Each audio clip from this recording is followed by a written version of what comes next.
Kita di bidang kesehatan memang memperingati Hari TB Sedunia setiap tanggal 24 Maret, itu memang Hari TB Sedunia. Nah, tahun ini karena bertepatan dengan bulan puasa, tanggal 24 itu awal-awal puasa, maka kita majukan peringatannya tanggal 21 tanpa mengurangi makna dari peringatan tersebut. Yang terpenting pada saat peringatan ini, kami ingin menekankan kepada masyarakat bagaimana upaya-upaya untuk mencegah dan mengobati penderita TBC. Ada dengan TOS, yaitu temukan, obati sampai sembuh, kemudian juga ada dengan pencegahan dengan TPT namanya, atau terapi pencegahan tuberkulosis. Itu yang kami galakkan supaya tahun 2030 sesuai dengan target pemerintah, kita bisa mengeliminasi tuberkulosis di Indonesia.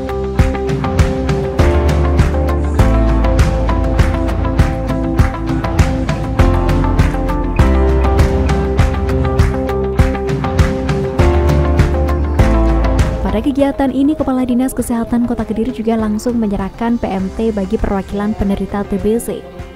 Kepala Dinas Kesehatan Kota Kediri mengatakan, melalui kegiatan tersebut, pihaknya ingin menggugah kesadaran, meningkatkan pemahaman, dan peran serta seluruh masyarakat dan stakeholder dalam rangka penanggulangan TBC.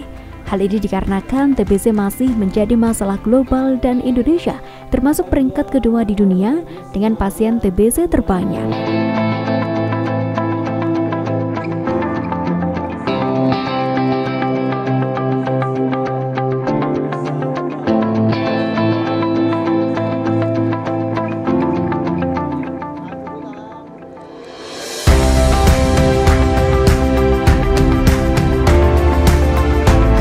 Permasalahan tuberkulosis sampai sekarang ini masih menjadi permasalahan utama.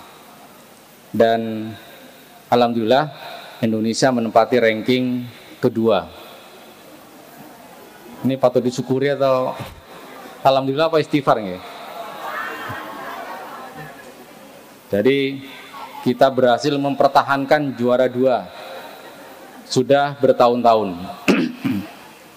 Padahal segala upaya sudah kita lakukan.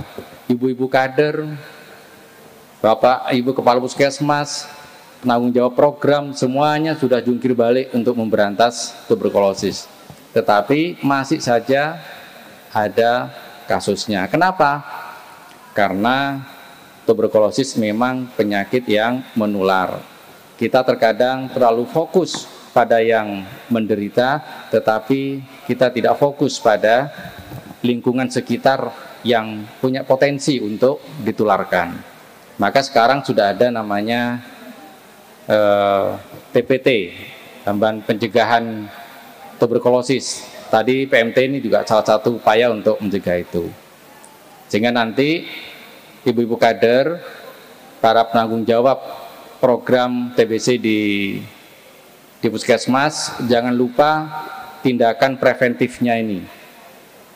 Kenapa? Karena kita memberantas tuberkulosis, kita mengobati, TOS-nya sudah jalan bertahun-tahun, temukan, kemudian obati sampai sembuh, sudah sembuh. Tapi harusnya ada pencegahan. Kenapa? Sebelum sembuh mereka menularkan. Angka kesembuhan di Kota Kediri cukup tinggi, sekitar 89%. Artinya dari 100 orang penderita TBC, 89 orangnya itu sudah sembuh. Tapi kenapa kok muncul-muncul lagi? Karena itu tadi, preventifnya belum dapat atensi. Maka ke depan saya minta Dinas Kesehatan, Pak Endi dan tim, para Ibu Kepala Puskesmas, tanggung jawab Puskesmas, tanggung jawab tuberkulosis, untuk melakukan preventif ini. Kalau di satu rumah ada satu saja yang menderita, maka jangan lupa anaknya di sana harus diperhatikan. Kemudian saudara-saudaranya yang tinggal serumah harus diperhatikan. Lakukan cek secara terus-menerus. Karena ini salah satu upaya untuk menekan jumlah tuberkulosis. Pemerintah sudah punya target tahun 2030, jadi kurang 7 tahun sudah eliminasi tuberkulosis. Kira-kira bisa tidak eliminasi? Bisa, itu kan sudah siap. Ayo bersama HIT TBC Indonesia bisa, kita juga bisa.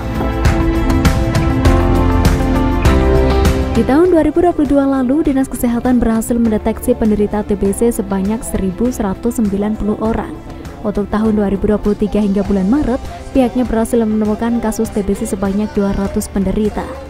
Dr. Fauzan mengatakan, angka kesembuhan TBC di Kota Kediri cukup tinggi mencapai 89%, yang artinya dari 100 orang penderita TBC, 89 orang dinyatakan sembuh.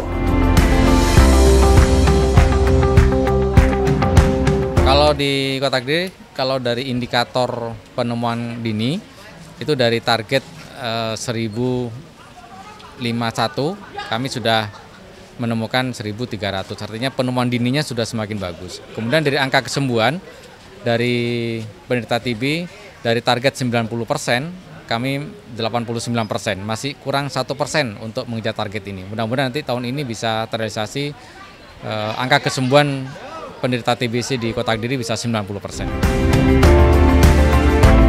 Kegiatan tersebut diisi dengan paparan dari Dr. Renita Damayanti tentang penyuluhan kesehatan dan pengetahuan seputar tuberkulosis.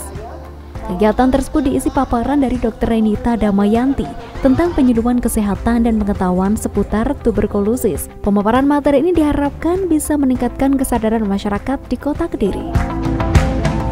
Kalau ada yang bilang ini TBC soalnya mbahnya juga TBC, itu bukan keturunan, kena mbahnya kena, cucunya kena, bukan karena keturunan tapi karena ketularan, karena tinggal satu rumah, kontak setiap hari. Beda sama asma. Kalau asma tidak menular tapi keturunan, baik asma, putune asma, bukan terus ketularan asma baik tapi keturunan. Paham ya? Oke. B. Anak bisa tuh ketularan TBC? Bisa banget. Ya, gimana caranya ini? Ya pasti ketular dari orang yang sakit TBC. Gak iso moro-moro mari ngono, gak enek angin, gak enek udan, moro-moro kena TBC. Batuk, moncrot. Ya. Ininya droplet istilahnya, atau ini percikan dahaknya itu mengandung kuman MTB. Gak patek jelas gambar ya, tapi gak popo ya. Ini mengandung kuman MTB dan ini kehirup. Ya kalau ini konangan TB, terus ngaku lek TB, terus tahu diri misalnya. Tapi sebagian besar gak tahu kalau dia itu sakit TB. Periksakan, karena nanti kalau dia ini satu orang TBC ini, dia berpotensi untuk menularkan TBC-nya itu kepada 10-15 orang di sekitarnya per tahun.